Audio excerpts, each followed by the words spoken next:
every Monday at Tropical Nomad. This is episode number 425, and tonight is all about, we call it blockchain, Web3, but really what it's about is about how Bali is able to curate, attract, multiply just incredible brains trust of creative people from all over the world.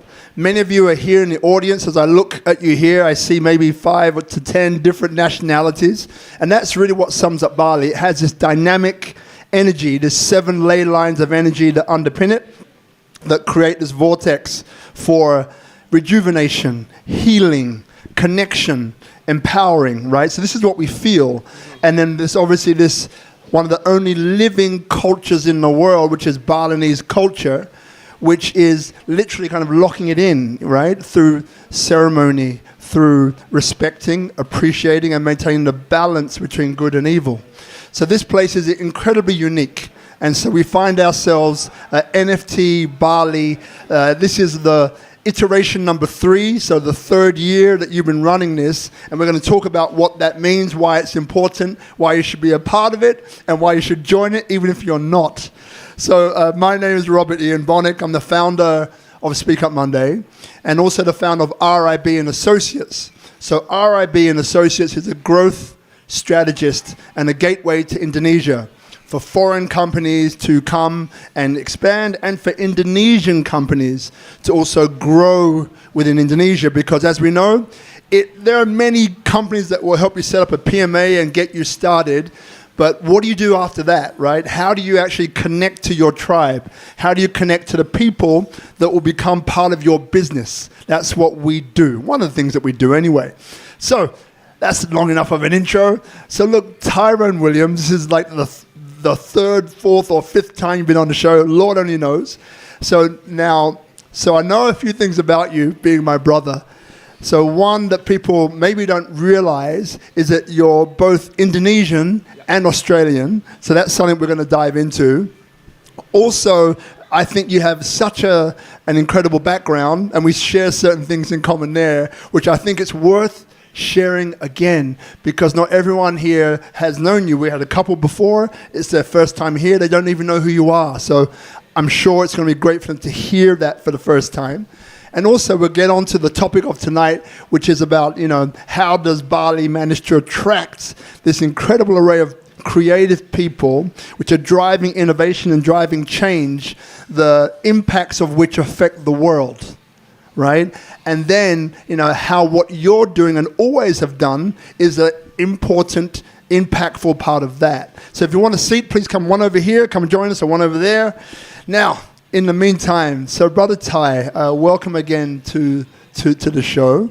And what I would love, to start us off in a way is, let's talk about the things that people don't know about you, right? Let's start there. So if I asked you, what in general of the crowd that you've seen, what is it that people don't realize about you, i.e., what fueled the person that you are today from the past? What experiences fueled the person you've become today? That's a little test. We call it the getting the cable stuck under the table test. You've passed. Episode 425. First and foremost, I'm honored. Thank you for having me, and I feel like I need someone like you to be my promo guy too, because you've given me a wonderful and introduction, and you honor me, and I appreciate it. I appreciate it. Whew. Some of the things that shaped me. Yeah. Wow.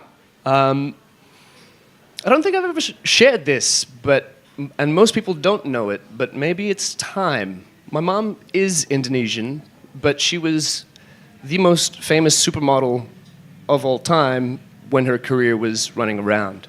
And so I got to see what it's like for a single mother in the spotlight to go through some pretty crazy traumatic experiences. And I had to grow up pretty quick.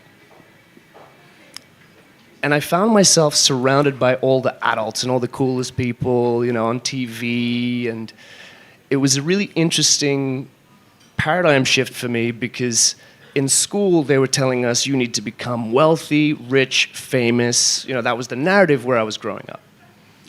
Then you'll be happy. But I was meeting these global superstars who were far from it, while simultaneously getting to extreme poverty experiences that my mom would show me. And kids in orphanages, I know that touches home for you as well. I would find such joy on the streets and began questioning pretty much everything from that point.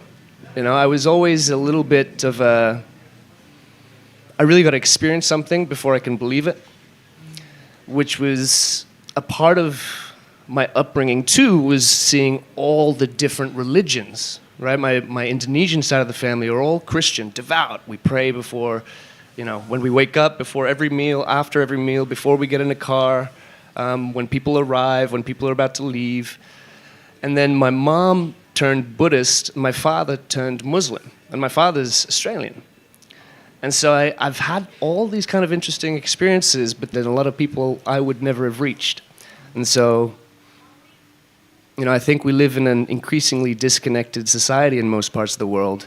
Here in Bali, we're very lucky. It's its own Bali bubble. You know, you walk around, you're riding around on the bike, and you see, like, you know, on their phones. And it happens here too. But increasingly, we need real connection. Even, I think you know Tarush. He's gone from, you know, tech companies and all that kind of big data stuff that he was doing. Now, his next startup is all around food and dinners and privacy and intimacy. And I think that, you know, some really smart people are working on this, including yourself. And so, to me, kind of goes back to what your observation before, but to me, it's about that connection again. I leave with some new friends and maybe a little bit of a desire to move here so I can come over and visit your place. Yeah. You know, so just to fill in a few gaps. So Tarush, people here remember the company WeWork? Just quick raise your hands. WeWork, everyone here remembers WeWork. Tarush was a data chief for WeWork. That's one of the things that he's done. An incredible human being. He's been on the show a couple of times as well, and I remember he had this key distinction that still sticks in my head a year, 2 years later, which is, you know, when you're trying to create a product, because lots of founders and investors and startups here, right? Quite often what you do is that you need to make a decision. So what you kind of do is say, right, I'm going to make a decision based on the data that I have access to, right? I have access to this one on my Instagram, this one on my Twitter, this one on my whatever platform, website you've got. So I'm going to make a decision based upon that data. Tarush's interview, he was like, no, Rob, that's the mistake that everyone makes. So decide upon what it is that you're trying to achieve. This is before you look at what you have. And then decide which form of data do I need to make the best decision. Which form of data do I need to make the best decision? Then go out and find that data, as opposed to saying, I've got all this data here, I'm going to make a decision based upon that, which is usually a cognitive bias anyway, right? So in other words, you just take the data to back up what you already thought. And it's like, yes, I'm right. No! Every time I get to speak to Tarush, I learn, and I just learned from him through you, so the trend continues. Yeah. Now, so let's talk about founders, right? So, you know, part of what NFT Bali is doing is attracting founders. We're talking about the Web3 community, but it's not only that. You know, and by the way, the questions that I've asked him before, ask those questions to yourself. When I ask the questions, some of you kind of start to think about it. These are great questions for you too. So, founders, Web3, Bali, right? Your journey you mentioned before, the founder's journey can be a lonely one, okay? People in this audience, you know, one thing which I don't say too often, SpeakuP Monday, this show, part hospitality industry in Sydney, we had a business number 3 in the world, very successful, all the rest of that, by the classical standards. 3 guys, all men, looked good, smelled good, had all the right things that we thought meant success. They all committed suicide in 1 year, and no one saw it coming, right? Honestly, it shook everybody. So this founder's journey is a lonely journey. For many people, they look good, smell good. I look in the audience, I'm not pointing at anyone here. Maybe, you look good, smell good, but internally you're going through something that you don't know how to do, and you're freaking out, and you're stressing. It doesn't look like it now, because you look all cool, calm, and collected, but that's what's happening. So you've been through many experiences in your life, and I think this one will help people here. So when you're going through the middle of that spiral down, your mind is telling you how bad you are, that you screwed it up, that you're not good, all of these other things that we might see as being negative. So you're in that tailspin. What do you do, or what have you done that would help people here and watching? How do you get yourself out of that hole being in the tech founder industry? What is it that you've done? What is it that you do?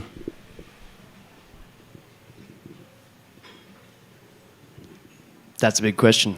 Thank you. Most recently, a lot of art, but like nobody knows this. Again, this is another one, not even my girlfriend knows this. I just everybody goes to sleep and I start my version of art is like squiggles and circles and things I can do really simply and quotes. It's kind of like if you hold it in you, it kind of bottles up and gets worse and decays and turns almost into a venom. Putting it on paper for me gets it out.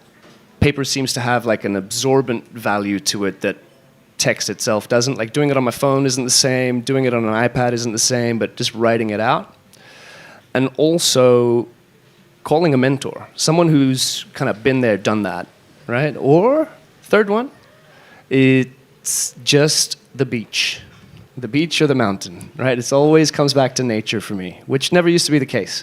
Used to be drinking. Now it's very Renee, who's here, likes to laugh at me a little bit because she knows I don't really drink. But over the last 5 days, I'm hosting a 15-day event. Someone hands me a drink. I've had 1 or 2 per night. And Renee's like, yeah, Tyrone, that's all you can handle now. And got me stumbling over a single mojito.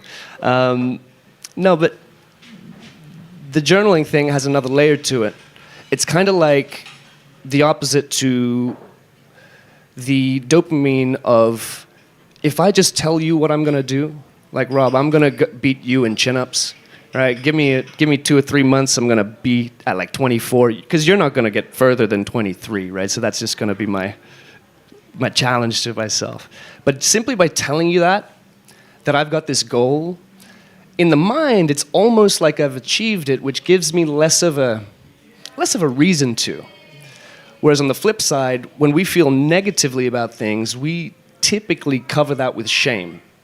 And one of my mentors taught me, 6 years ago, it was a big turning point for me.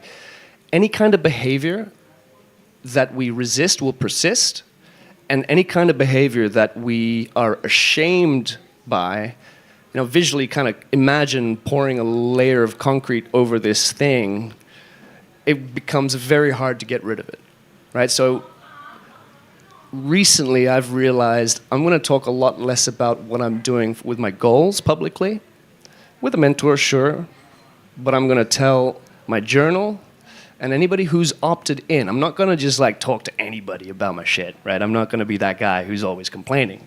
But someone who's opted in on a week-to-week basis, just to get everything out, has been massively helpful. Yeah. Love it. So I hear 3 things. One is this journaling and writing with a pen or pencil, not computer, but getting out that way. The other one I hear is about mentors, someone who's been through it before, so reaching out for help. Yeah, is really important. And then, as you mentioned, the third way, nature, which is this incredible level, able to balance you and kind of beach or mountain, as you said. Thank you. So I think that's really important. So Web3, let's talk about that. So of the people which are coming to NFT Bali, so if you can break it down, what percentage would you say are founders, investors, and those who are just interested to learn more about Web3 and so on? For the data itself, I'm going to have to wait till the end of this one. Yeah. But for the previous year, we had 72% founders, and then 20% were investors, and then a few kind of enthusiasts. This year has shifted, it seems. Yeah. You know, the market is definitely shifting, and the demand for this specific name of product and how we've packaged it needs to evolve. And so the data this year looks like there's a little bit more of a mix, a little bit more. There's people who also want to become founders. There's also first-time founders, and there's also kind of people working in these companies that are being sent by teams. So it's kind of evolved into a little bit of a different thing, which surprisingly to me has made it more dynamic, even though and maybe that's because there's more intimacy as well. Yeah. But founders get asked questions by other founders in specific ways. They get asked questions by people who are not founders in a very different way, which sometimes gets them thinking a little bit differently and breaks them out of the ongoing pattern, right? And so that's been pretty magic to witness. 5 minutes, we're going to go to questions. So think about the questions that you have, right? It's nice to be led by you. Question, okay. So we're looking at this Web3 industry here in Bali. So which things, make, we've spoken about some of them, but I want to get your insight and your perspective. So what is it here that attracts and can hold that whole creative energy? And where would you like it to be in the next 1 to 5 years? In other words, what things do you think or believe need to happen for it to get there and to maintain this trajectory that is on? There's a high correlation between remote workers, digital nomads, and crypto people, right? Both kind of have an underlying theme of thinking a little bit outside of the box, going off the beaten path, being willing to question things. There's almost a little bit of an anarchist angle to that. And Bali is one of the top tourism destinations on the planet, right? And so prior to moving here, not just because I'm Indonesian, I thought, really strategically, where would I like to be? It's got to be where there's a lot of remote workers, right? Something like Portugal, Costa Rica, Bali. And I was like, well, I speak the language, and the lifestyle's amazing. And I've been to Portugal, and it's cool, but it's not Bali. I've been to many, many places around the world, and most places I go to, it's like you go once, and it's enough. And I couldn't get enough of Bali. And so when I looked a little bit deeper, I realized that things like tropical nomad are happening, bee work are happening, Zin. Everybody's really kind of facilitating upgrades to working remotely. Everywhere has good Wi-Fi now. A lot of places have multiple providers just in case one goes down. Even here at Tropical Nomad, for those of you who've never been here before, there's recording studios. We were just at Lighthouse Studios, and so it's really good for the content creator. It's really good for the tourism people. It's good for a bunch of Fortune 500 CEOs own land here, and they come once a year. And so I get to build a global network from here without ever moving anywhere. It's really hard to get me off the island, but I know people everywhere from being here. And so that's really good for any entrepreneur. Startup costs are low. Staff wages are great. The work ethic is amazing. The inspiration you get just at events like this and the people you get to meet is phenomenal. Then I start thinking about infrastructure. What needs to happen, right? We need slightly better options in terms of what's happening with some of the roads here, which is kind of why I get really excited by things like Nuanu City by Sergey. And I find myself unofficially aligning myself with them as much as I can, because they're building 44 hectares and from a place of like planning it properly, all from the get-go, with real city planning and some hopefully great roads maybe. Maybe they haven't prioritized that. I don't know. I'm not a city planner. But there's hope for me in places like that where the development's going to be a little bit more regulated in a sense, as opposed to kind of just this everywhere until there's no more green, right? And so really long-winded way of saying the infrastructure is amazing, the environment's amazing, the people are amazing, the opportunity is large, and if I want people to build the future of tech and how we do business from anywhere in the world, it's a place like this, right? I don't want someone in a cubicle in New York hunched over building how we interact with each other moving forward. I want someone doing that from here. Maybe they go to yoga in the morning. You know, maybe their feet are touching the earth every day. And so, yeah, I think that's, to me, it's a no-brainer. And for me, you know, as long as there's another 500 people out like me out there, maybe, then I can just help them come here. That's really fulfilling to me. Thank you, brother. So, question time. So, Brother Guzman, got a microphone there. So, raise your hand, right, if you have a question. I know everyone here has a question, right? I won't pick on anybody yet, but you know who you are. So, you're in three places. Either one, you're like, I've got a question, I'm gonna ask it. Then your hand goes up and you ask the question. Microphone towards the mouth.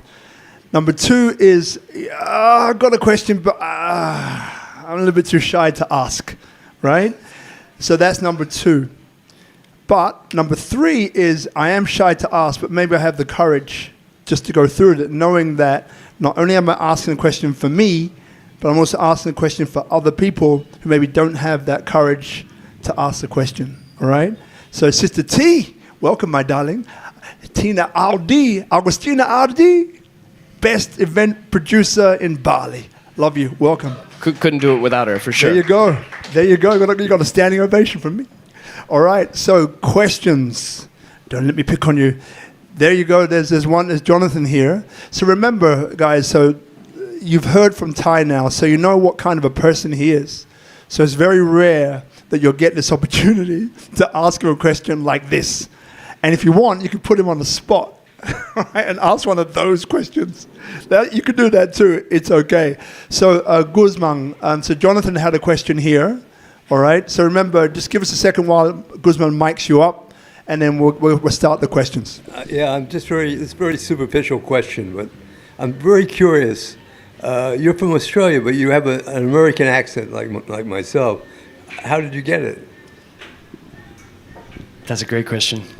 I spent 12 years in Singapore. I spent maybe 7 years in Sydney, and then a lot of time in Indonesia. And so a combination of that, watching TV, my mom being on TV all the time, and really focusing on enunciation. I'm not sure. But if you put me in a room full of Aussies, it'll come out. Yeah. If you put me in a room full of Singaporeans and some whiskey that takes me back to when I was 18, I'll probably sound a little bit, my Singlish will come out a little bit as well. Singapore English. Thank you for getting us started, Jonathan. All right, other questions. You know, I'm going to ask you, Victoria. So you can choose to think about the question. Just over here, Hadis, or someone can help Guzman. Yeah, thank you. All right. So at least I've given you fair warning, right? There you go. I know you have a question. I'll give you 1 second. We're going to mic you up, and then when you can hear it, everyone else can hear you. One. At the beginning, you mentioned retreat for tech entrepreneurs, and at the end, you mentioned that you want to gather 500 people here on Bali. Is it the part of the same project you're working on? You want bring people to your retreat, then some of them can settle here, after understanding how Bali beautiful is and so on. Is it part of one project or just your thoughts for the future? That's a great question. Thank you. A lot of people are told that they should do one thing and only one thing to get really good at it. I've tried that. It turns out for me, I am far better at just focusing on what's most exciting, what's most fun to me in that moment, within reason. You've got to finish things to completion, and so a lot of the things I'm interested in are, real estate, investing, tech, lifestyle here in Bali, meditation, all that kind of stuff. So is it part of one project? In a way, I guess it's the project of my life. But you could think of it almost like an ecosystem. Initially people hear about what we're doing because of our events. They come to our event, then they go, okay, this is a cool annual event that you do once a year. What else do you do?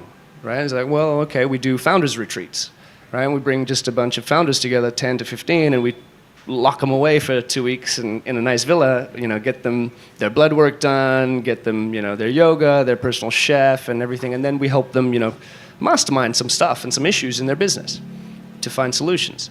And then off the back of that, okay, yeah, sure, we also have some, private parties that we do for VIPs. We also do workshops for, and that's kind of top of funnel.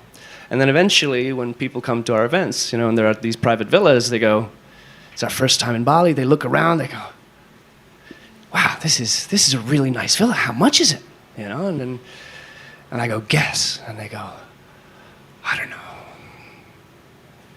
$3 million, $4 million. And I go, $150,000. And they go, what? I go, yeah. They go, what's the yield? I go,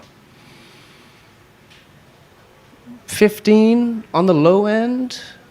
And they go, what about the high end? I go, well, my friend down the road over there that owns Zin is doing 41% a year. And they go, how do I get involved? Right? And then I can't do that. So I just partner with great people and like Nuanu and Park. And I know they've got a bunch of villas to sell. So I just call a guy over there and everybody just takes care of each other. So I think that answers the question. Yep, thanks. Thank you. So we'll go behind you. We're going to come back to Victoria. And by the way, guys, we're going to get some chairs for you, yeah? So, the chairs are coming, okay? So hang loose. All right. Over to you, Nadia. Yeah, thank you. Ty, can you tell us more about other tech projects you're involved in and more about Web3? How does NFT Bali connect with other initiatives around the island in the tech space and specifically Web3? Great question. So this was the brainchild of our business club, the Collective Solution. So that's an invite-only business club digitally. Initially, it was 90% NFT founders. Then we started getting DeFi founders in there. Then we started getting gaming projects in there. Then we started going, well, okay, there's a bunch of founders here. The investors want to meet them. So we started plugging in some investors in there. And so that's been going now for about 4 years. We've got 360 members. We like to keep it nice and tight, right? NFT Bali became a way for me to bring those people here and show them S21, show them, this year we've got Quantum Temple doing really, really cool things. Rob was talking about figuring out real-world assets and tokenizing villas. We were trying to figure that out in the beginning when we first met. And there's been a bunch of projects that have come and go. But our allies really, at the moment, for me, at least the people I try to champion the most, are Melissa with S21 and Core, if you've been there before. Of course, Matt Cook with the off-chain community. Then there's a Bali Blockchain Center with Antar and Michael. And then now there's Mandala Chain, which is really, really cool. I think you're doing something with them? Yeah, incredible project. Yeah, I wanted Matt to come. He was one of the special guests I wanted to come, but he just arrived from Vietnam back today, so it's a little much to ask from him. But those guys are going really well, but there's also a handful of Russian communities that I can't say the name of. I don't know how to. But they're really, really smart founders and technical guys. And then they want to come and pitch. And so what I'm finding right now, I guess to answer your question, how am I getting myself involved? Most of the time, most years, I'm only advising 4 projects at a time. I don't want to do any more than that. But if anybody comes to me in Bali and they're like, look, I'm in Web3 and want to be connected to X, Y, and Z, much like Rob, and maybe I can learn from Rob how he's solved this, but I just kind of just go, yeah, you can meet this person, you meet this person. I'm not making people sign contracts or, promise me 10% or whatever. I'm just kind of like, here, let's have some coffee. This is his number, and let me give you a testimony, right? And so right now I'm finding that there's Indonesian communities, there's Russian communities, and there's international communities. And when I meet the Russian communities, they really want to meet English-speaking communities but don't know how. And then the Indonesians feel a little intimidated going to an all-international event. And so I find myself in a unique position right now where I'm half Australian, half Indonesian. So the Indonesians feel like we can connect, and then I can do the same with the international community. So the next step over the next year, and hopefully we can do something cool together with that, is to keep uniting it in many different ways, whether that's at Park, here, Nuanu, just kind of creating a little bit of a vortex. Great question. you. So we'll move that mic over towards Victoria, but before Victoria, give you some time, my darling. Yeah, okay, it stays over there. 1 second. So just on what Ty's saying about, about 1.5 years ago, myself, Adrian Keat, that was it. We put together this group of about 15 projects. Ty was the next person. Said, Ty, come over. And he's like, okay, Melissa, come over. Okay, Emilio, come over with, okay, Bruno, come over. So we ended up with these 15 projects. A year and a half later, so the whole point, let me go a bit of a backstory. In any community of people, you get those people that get along and those that don't. Let's just call it out for what it is. Call it ego, call it language barrier, call it cultural differences, ideological differences, call it I want to win and everyone else is going to lose, whatever it is. It happens in every community. So part of what I love to do is to bring elements together. I grew up in kids' homes for 18 years in London. I learned unity and diversity at about the age of 12. So I realized what I was here to do around the age of 12. So what I'm able to do is to bring people together by showing them from a coaching perspective as well that three things: curiosity, humility, empathy. If I have curiosity for someone who has an opposing viewpoint to mine, then I start to think what happened in their life for them to start thinking and acting and believing what they do without judging it. Right? I'm going to suspend my judgment for a second. I'm right. I'm going to put it aside for a moment and say curiosity is number one. So what is it that happened in their life that allows them, that pushes them, that drives them to think the way that they do? The second one, humility. Humility is that, well, look, if I were in their shoes and I had the experiences that they did, I would do exactly the same thing, if not worse. Right? Because that's how we work. So empathy, yeah. So then empathy then is like, right. So if I'm curious because I understand some of the things that happened to this person, if I have humility saying, well, I am no better, no less than him or her, just made different decisions, that then gives me empathy. So then I can get to a stage of saying, you know what? I don't believe the same things as they do, but they may have a point. If I get to that point of saying they may have a point, the barriers has already began to drop. So over a year and a half with these guys, I brought them all on SpeakuP Monday. We did this sort of thing where I kind of embarrassed some of them, not on purpose, but showing people the beauty that exists behind each and every single person in 425 episodes, right? That's what we do. Anta, who you mentioned before, Indonesian fellow, incredible guy. He was one of the first people that I saw and I met. I thought, this guy has something special. He is a bridge between Indonesian culture and the expat culture. Brilliant guy. So since that time, of this group of 15 projects, I think something like 4 or 5 of them have now got projects supported at the national level by the Indonesian government. And now they've started to cross-pollinate and work together. So those ones who started off saying, well, yeah, that guy's cool, but not as cool as me, right? Those guys. The ones who came in saying, yeah, but he's Indonesian, maybe doesn't know as much as I do. Incorrect. Maybe another one saying, well, my project's the best, right? Out of all of these ones, all of the barriers came down, and now they start to work together, and they've created projects which are leading the nation, right? That's what I love doing. So when you said, by your question over here, thank you, my brother, that is what connects Ty and I. Yeah? That's why I love the man, okay? Because he understands and he acts upon that. And unity and diversity is the motto of the nation where we all sit right now. Bhinneka Tunggal Ika. Unity or united in diversity, right? So this is the importance of where Web3, blockchain comes in a stage that it is naturally unity and diversity. That's what Web3 is, and this whole blockchain system, ecosystem, it is naturally unity in diversity. It doesn't discriminate based upon the color of your skin, what you believe, what you don't believe, how many of this you've got, or how many of that you've got, unless it's Bitcoin. right? So this is part of what we've been doing here. And Bali is unique, as we said before, because you've got 5 different religions that coexist properly. Each one has its own place on the calendar, is respected completely and totally and utterly. So this is a unique spot in the world for that to happen. And then don't get me started on Balinese philosophies like Tri Hita Karana, which is just Tri Hita Karana. For those of you who don't know what that means, ask me afterwards. But it's an incredible Balinese philosophy that is so old that it's not funny. And it's the way to happiness or the way to prosperity by giving respect to human to God, culture, customs, traditions, religion.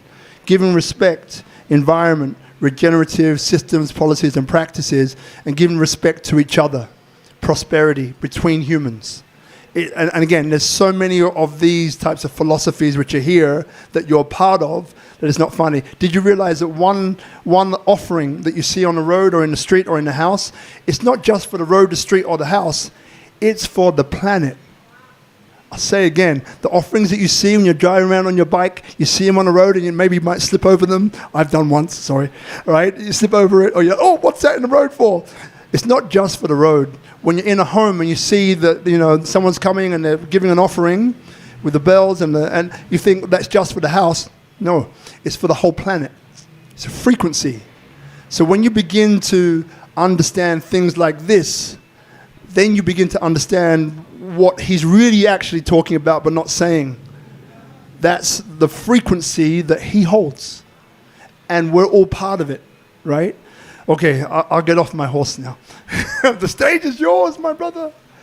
Yeah, please. So just wait for a second while Guzman mics you up. Thank you, yeah.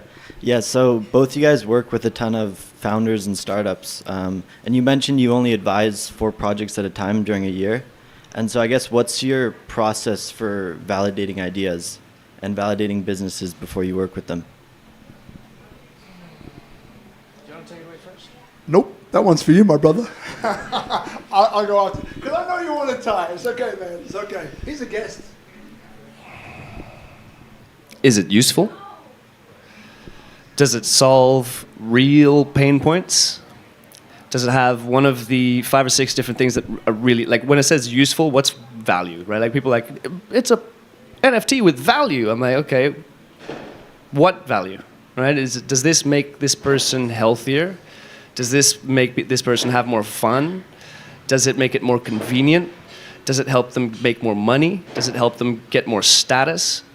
Does it help them build relationships? If it doesn't tick any of those, it's an instant no for me, and that's like 90% of projects in Web3. The second I look at it, I go, I'm not doing it. But below that, or maybe even, should I say, above that, it's vibes first, right? It's always vibes first. There's many people I can help, but I know it's going to be a nightmare to do so, right? They're going to... I'm sure you've noticed this. I'm smiling for that reason. The ones who pay fast, on time, and at your premium, best people to work with. They're never having an issue. The ones who are like immediately negotiating on day one, trying to get 50% discounts and all this kind of stuff, if you take that client on, they're going to be the most painful one you got to deal with. And so, vibes first, and then does it have actual value? That's it. And just to add to that, because he took all of them. Gosh, took all of them. So for me, the vibe of the person is super important. That's why I was smiling so much. So I'm working with one project now. They're a validator, right? So a validator on the blockchain. They're cash flow positive. They're just below that kind of working with exchanges, large exchanges, but they're in between and they're raising money. So if any investors here want to talk about that afterwards, come and see me. I won't mention the name on camera this time, but yeah, so that's what they do. But this guy, he's actually Greek-Russian, go figure. Greek-Russian, I think it's such a great mix, interesting mix. So he is, again, we had a chat, he came to me, And he said, look, Rob, this is what it is. I said, okay, that's great. I like him as a person. He's very studious. So it's not that you have to be extroverted and like the life and soul of the party. No, this guy is more of an introvert than an extrovert. I'm both an introvert and an extrovert, just so you know. But he's just serious, you know. And we have a bit of a laugh about some things as well. There's some humor there. But he's got all the numbers. He's got everything ready to go. And he's like, Rob, here it is, right? And I was like, right, this is the price. Didn't haggle, there it is. Next day it was in the bank account. I'm like, okay, well, I guess we're on.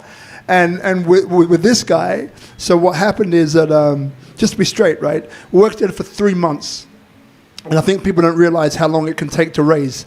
And so 3 months, I'm going out there presenting it to different people that I think may be interested. Now, after the 3rd month, we have someone who's interested. It took that long, you know, and at no point did he kind of say, listen, mate, like, what are you doing? I gave him a report on the people that I've been approaching, so he knows, right? And then he's like, right, I said, listen, even if we go into the 4th month, I won't charge you for that, right? Because I want to find you someone, at least one, who's serious, right? And we found it. Whether they're going to be the one who ends up going the whole way through, let's see.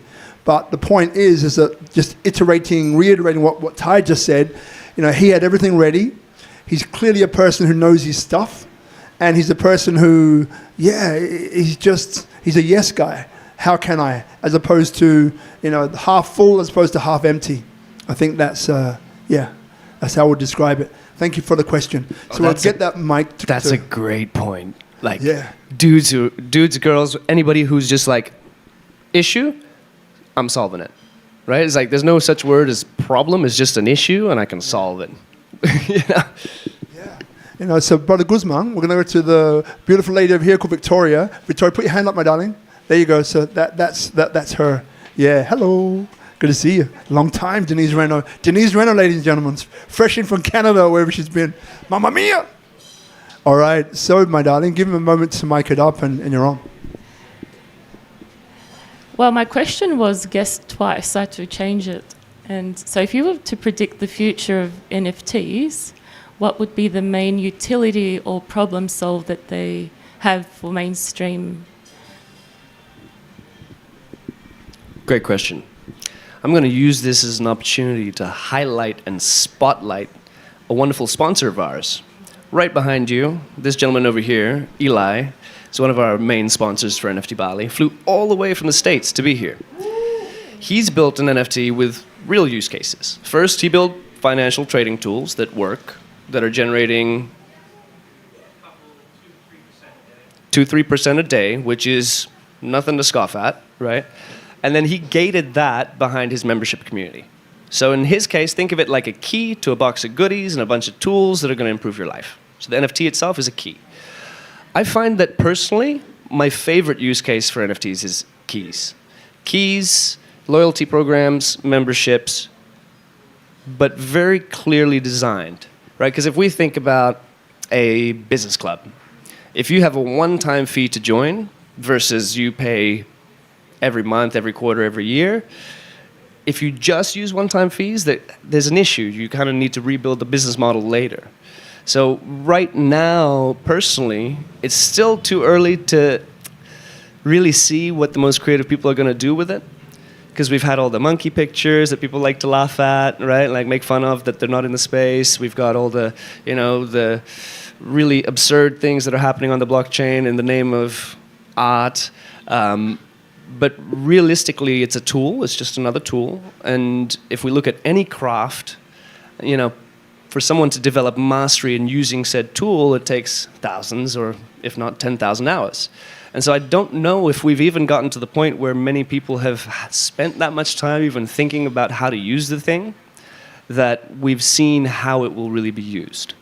Right? And couple that with there's a company called Belong, the guy named Jay. You might have met Jay. He's integrated now with Apple and Google. So your smart home can unlock with NFTs. So theoretically speaking, if I had an Apple Home thing on my door, I could issue all of you an NFT through his platform. which now lets you come into my house without me needing to get up off the couch, right? Or give you another set of keys. And I can always, turn off your access. And so, roundabout way of answering that, but I hope that helps. All right, now, any more questions? Sister T, you knew I was going to, well, you didn't know. Come and join us, my darling. Come and join us. Come, Sister T. All right, so just understand, Tina's been going for days, probably, like, I don't know, without any sleep or whatever, but I'm just going to invite her up. She doesn't know she's coming. I'm going to get you a stool, which I got already.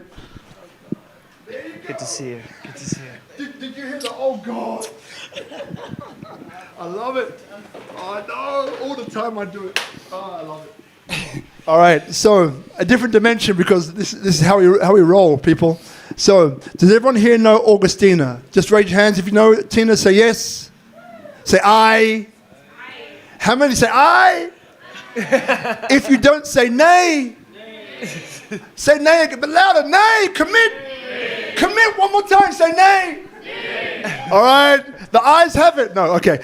Sorry, I couldn't help it. Thank you, by the way, for joining in there. So Tina is, give Tina the mic, actually. So Tina, just explain a little about yourself and what you've been doing. I think this episode is a bit about the behind the scenes. We've gone behind the scenes with Ty, who's kind of shared with us things that I'd never heard him share before. And I think people here haven't heard him share it either.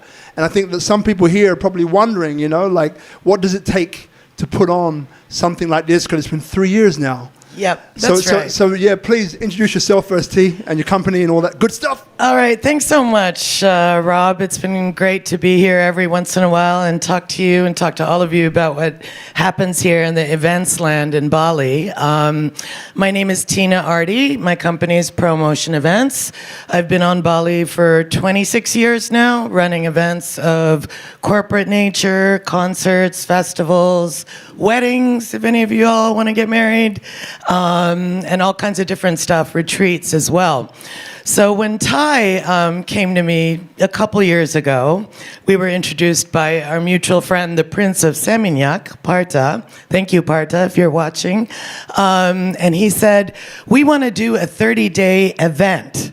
And he said, do you think we can do it? And I said, gee, Ty, I don't know. I'm a burner, and we do Burning Man, and that's 14 days, and that's already a nightmare. 30 days, I don't know about that. But when do you want to do it? And Ty goes, next month. And I go, okay, you want to get 100 people here from all over the world for 30 days of a dedicated destination experience and call it NFT Bali and just launch it. He said, yep. I'm like, all right, let's go. Let's do this. So we did. And it was a great kickoff. We learned a lot in the first year, bettered it in the second year, and had some amazing experiences, feedback, sponsors that encompass the Web3 as well as blockchain and consumer services industry here in Bali.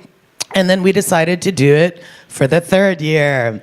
And with annual events, I don't know if any of you know, either you kind of go better 1, 2, 3, and then you really take off, or you kind of plateau and not do it again. And we decided to do it again, but condense it into 15 days this year. So it's a lot more action-packed. We've been doing double events in one day. We have a smaller, more intimate group of people that have been getting to know each other, just one-on-one in more intimate sort of settings. And of course, we do not just the formal master classes and investment talks, but all the networking and parties, which seem to be a great catalyst or engine for putting people together. So we're now on week 2. We're coming up on our investment week and just finished art and impact week. And we're going to wrap it all up with putting some deals together in the third week. And that's what it's all about, as well as from my side as an Indonesian and a tourism standpoint, it's attracting people to Bali and seeing what we experience as residents and locals of Bali, rather than just the sort of scene that you come as a holiday maker and see the hedonism of it all. But we want want to make sure we have a lot of cultural elements, which we did this year with Quantum Temple, who are organizing some amazing cultural events for us. So we've been really blessed to have them as a partner, but also everyone else. Yeah, Ty, do you want to add to that? Met Linda here thanks to Rob, so thank you. Quantum temples. You know, one of the beautiful things about Bali, right, is that you get to meet people like this, right? So Sister T, as I call her, I get a few goosebumps. Woo-hoo. You know, like, again, just an amazing person. You know, run publishing empire, nightclub empire, you know, working now as well with Thai, but also Nuanu, doing the events over there. So if you're interested to know more about Nuanu, how it works, have a chat to Sister T, Tina, right? Don't call her Sister T. I call her because she's a Sister T. But anyway, you know, right? So this is the point. And she's Indonesian. So we've had quite a few conversations over the years about how do we find ways to connect all the dots together and to create things that people really do get a good sense of what Bali and Indonesia is, right? Because Bali, as Ty said, is a bit of a bubble, right? It's 17,000+ islands. Bali is one of those islands, if you didn't know. And, you know, almost 300 million people. And then Bali has, without tourism, maybe 3 to 5 million people. So GDP, I think, is less than 2% of GDP nationally. So there's a whole other world outside of Bali that maybe you will get to see, maybe you won't, but it's huge. Bali is like the jewel in the crown, obviously, because it's a place where people like us, expats, whether we're half Indonesian, half Australian, half Indonesian, half American, we come first because we feel safe, comfortable, and we feel at peace. Or Bali allows us to feel at peace with ourselves, right? So if you see Tina, you know, around, you know, feel free to stop her as long as she's not too busy. If you've got any questions about events, if you want to put on events here, how does it work? Again, she's done, you know, some of the biggest corporate events in Jakarta for some of the most famous people in the world. I'll say no more about it this time, but international presidents, I'll say no more. So from here to there, from there to here to here to there, right? Incredibly expertise and experience. So please, I'm so glad you got a chance to join us. I never tell her anything. I say, Tina, come. She's like, damn it, I'm on again. She's probably thinking, I'll come after it starts. I won't get asked to come up on stage. It's like, exactly. No, that's not what happens. All right. So any more questions? Please raise your hands and we'll get the microphone to you. No question is too small. Lawrence, good man. Okay. Are we good? Mm-hmm. Okay.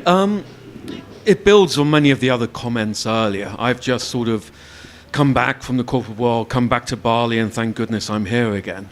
I guess I'm curious. There is so many amazing projects here, especially around impact, sustainability, climate. How can we broaden them beyond just Bali, beyond even just Indonesia, and especially have a bigger impact on the big corporates that are not always acting in the best interest of the planet? So really scaling beyond Bali is the fundamental question.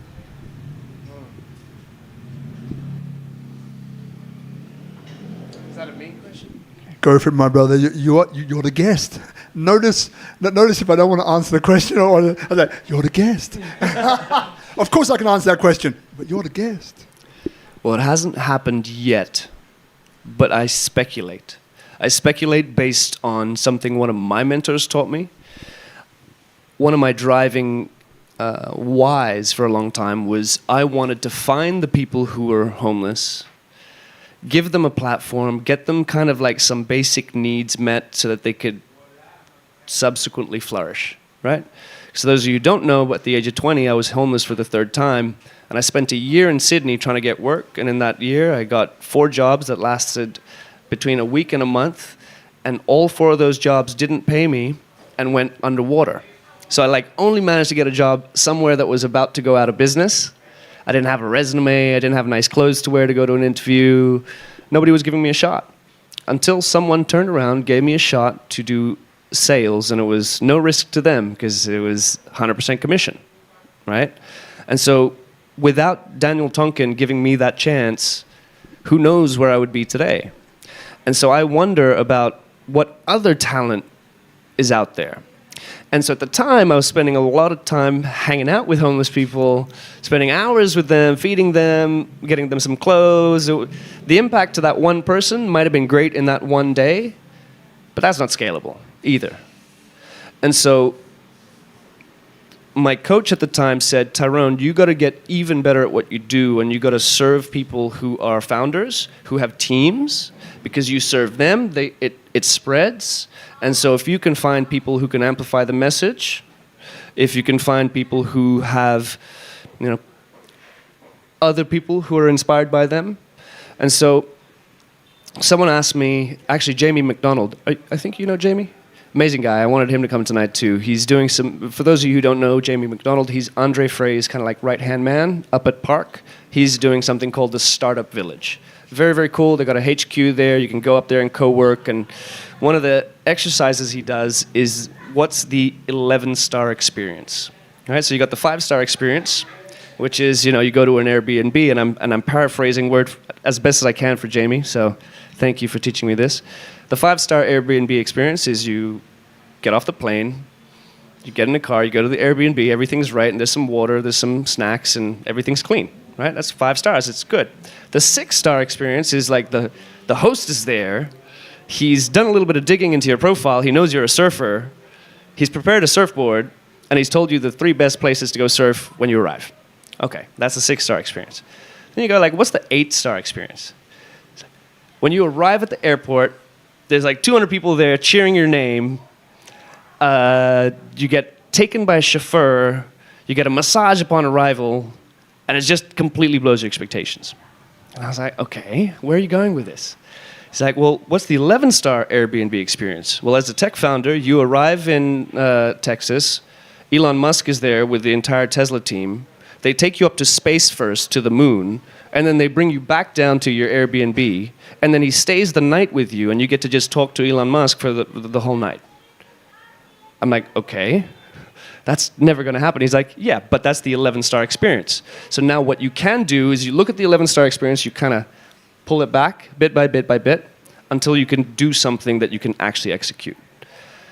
So my 11-star experience for NFT Bali is, what would it look like if we got all these people here, like international presidents, call your friends, and Elon Musk here, and we get all the top people here from tech, but also the arts, from the investment world, and we get them all there. So it's not just like the Web3 cool people, but it's all the decision makers. Get them here for 2 weeks, get them doing some stuff on the mountains, get them changing the future and making decisions that'll echo throughout generations by getting them all in one spot. I don't know how we got to that, but thank you all for listening. So look, we're going to be coming towards the end now. So what we're going to do, just so you know, so I'm going to say a few words, then I'm going to leave it up to Sister T and then Ty to finish us off. And then after that, we're going to have a photo of the 3 of us, 2 of us, 3 of us, and then everyone is going to come up for a photo, right? And that's everybody who's here, whether you're sitting there, hello, brother, whether you're sitting over there or wherever you are, you're going to come up and take this photo together because it's really fun. So a few things that I want to say before I hand over to Sister T and then to Ty. And then the question to Ty would be, is there anything else, that you'd like to talk about? It might be reiterating something you've said already, or it might be something completely new that just drops into your head the way great things do. Then please feel free to kind of take as long as you want to basically explain what that is. And to Sister T, you already know what to do. So I don't need to even ask you because you know what to do. So there's 2 things I want to say. So one is, this is to the creative people out there. And it's something which is beginning to help me a bit, actually. And it might do the same for you. So there's a term, anyone here heard of the term combinatory creativity? Combinatory creativity. I think I told you.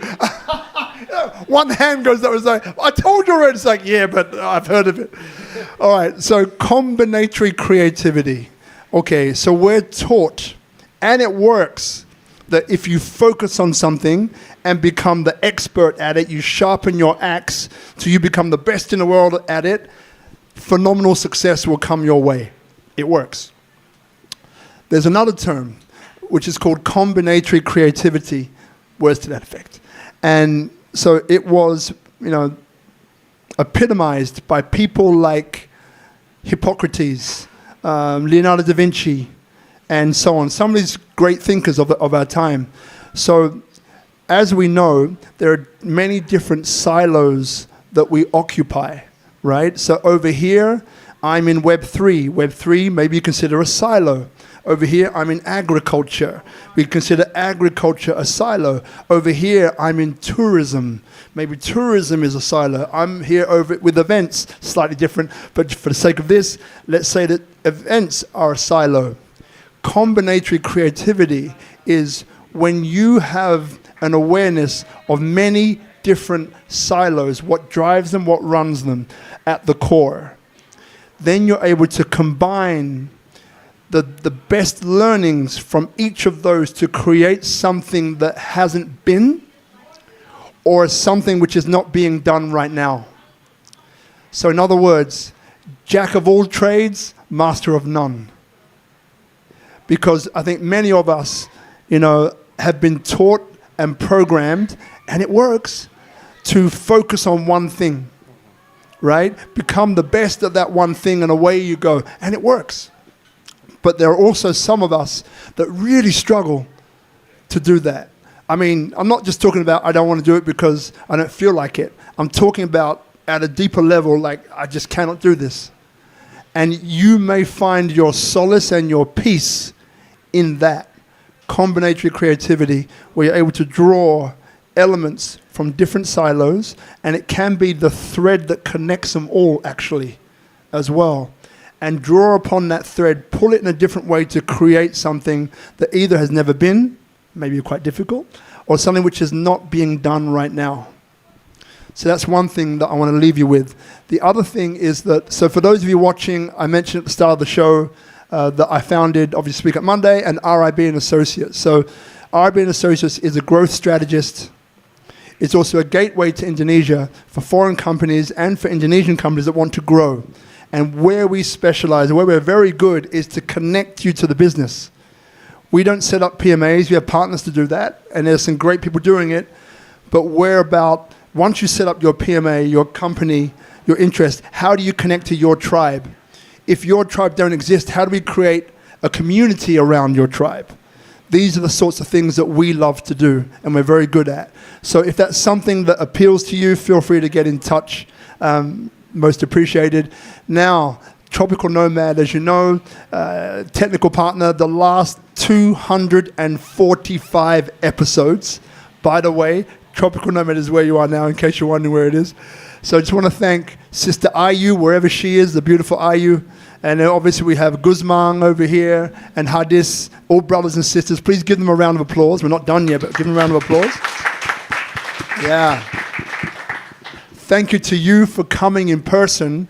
Remember, right, what's also, and I think what we're going to do after this show, yeah, we're going to do it. I'm going to give you the microphone for like 15 seconds each.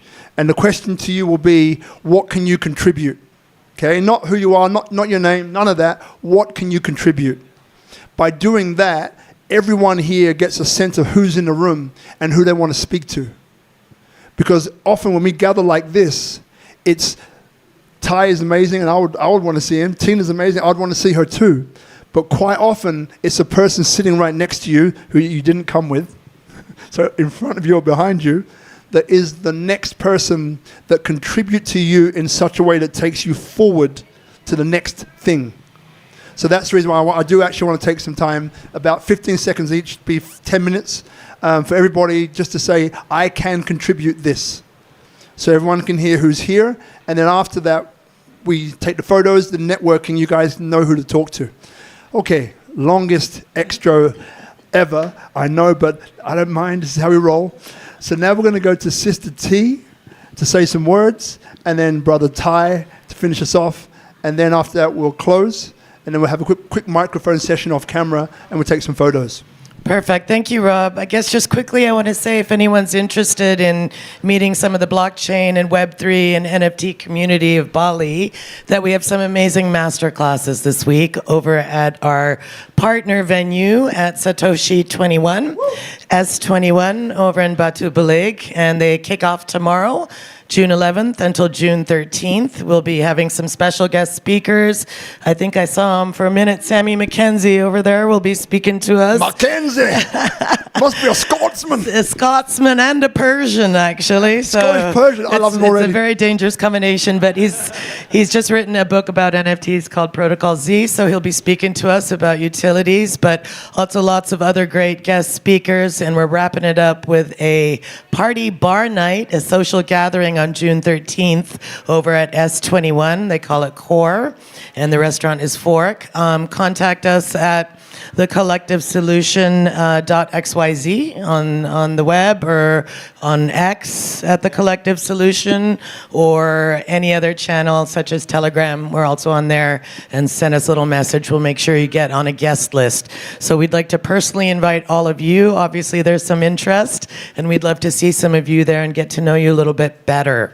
So that's it from me, and I appreciate Rob and the whole SpeakuP team for hosting us today, and especially Tyrone and our whole team of NFT heads that comes year after year.